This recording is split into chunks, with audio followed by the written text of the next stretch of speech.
Lo que vamos a ver son imágenes de la detención de la estudiante turca del doctorado de Estudios Infantiles y Desarrollo Humano, Rümeysa Öztürk, por parte de oficiales de la Policía Migratoria de Estados Unidos, sin uniformes, sin orden de arresto, enmascarados en una escena escalofriante.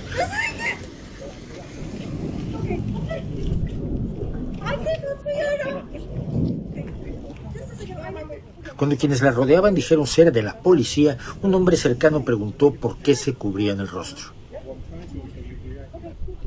Se informó que a esta estudiante se le ha revocado la visa a solo 10 meses de terminar su doctorado por acciones como, según el secretario de Estado, Marco Rubio, vandalizar universidades o acosar a otros alumnos, pero no se presentaron pruebas ni se informó de ninguna acusación formal por estas faltas.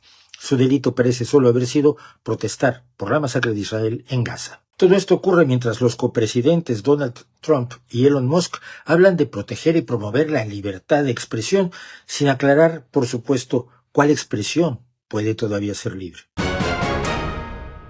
Tras una cumbre de jefes de Estado y de gobierno europeos convocada por Emmanuel Macron, Europa decide tomar el mando en el tema de la guerra de Ucrania, con o sin el apoyo de los Estados Unidos.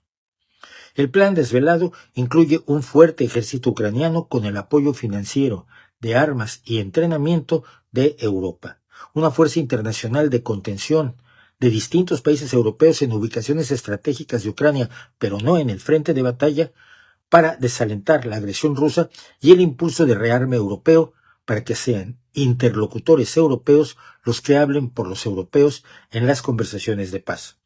Macron dijo, Ucrania es soberana. Si solicita fuerzas aliadas, no es algo que Rusia pueda aceptar o no.